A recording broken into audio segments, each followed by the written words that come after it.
If you've been down 13th in Eugene, you've probably been by this place, the Falling Sky Brewing Shop. What you might not have seen is the new brew house right around the corner. The name Sybaris may be Greek, but here in downtown Albany, it's the name of a restaurant that is 100% Oregon. Here on KVAL's Tasty Tuesday, we love hearing from our viewers, especially when it's about great places to eat. And one of you mentioned this place, the Pepper Tree Sausage House. Side items like mac salad, potato salad, even baked beans screams barbecue joint. And even though that's exactly what they're serving, it's not a restaurant. It's the Bailey Hill Market. It's the kind of convenience store you might find anywhere. And yes, the name is a Dukes of Hazzard reference. But instead of a car, it's the food that's stealing the show in Boss Hogg's. 100 years ago, it was a sorority house. Since then, it's become an elaborate bed and breakfast, with a restaurant celebrating its 40th anniversary. Today we're going to be doing a little wild boar stew called the cingale brasato.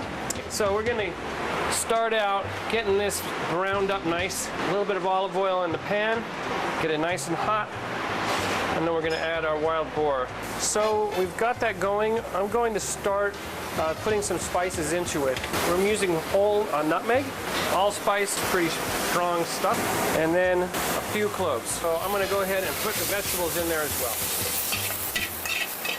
So the first thing that we need to do is cut the cabbage. So we want to just quarter it, take out that little piece there, and then we want to leave it just like this. A nice large wedge where we can smoke it in the smoker. When we get it out of the smoker, or if we grill it, it's going to have a nice dark outside where it's picked up the grill or the smoke flavor. We smoke this in hickory, so it has a nice mild hickory flavor to it. It's absolutely superb. So we want to go ahead and cut it in not too small.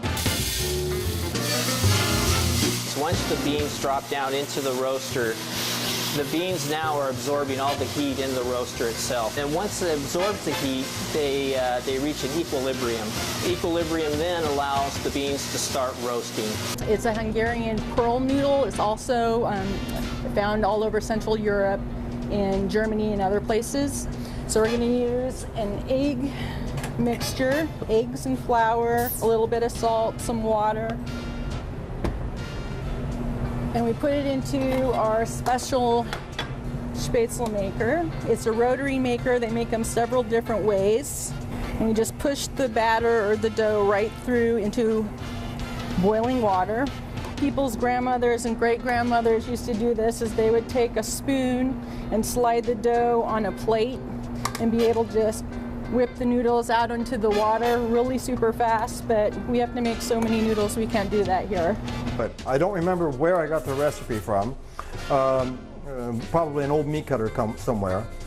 But we take 2 flank steaks and we tenderize them twice, and we season them with a garlic powder that I have. Then, since we make our own bacon and it's fully cooked, we take the bacon and we lay it like this and fill the inside with bacon. Then we take this and we roll it like this, like that. And then we take some other bacon, one that doesn't have pepper on it. So you got bacon inside and outside? Correct. We wanted a barbecue that was authentically from Texas. We cook specifically Texas style. That's low and slow and with hardwoods. The meat's going to go on early in the day, and I watch the heat, I turn it, I move it around, and then about 10 to 12 hours later, look at that yummy goodies. That baby is ready to go in between a bun. Let's take her inside and do some business.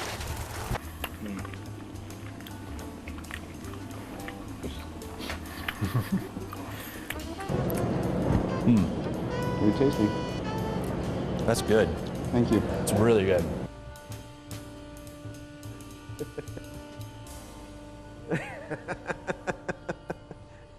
Right on. Run away with that, baby.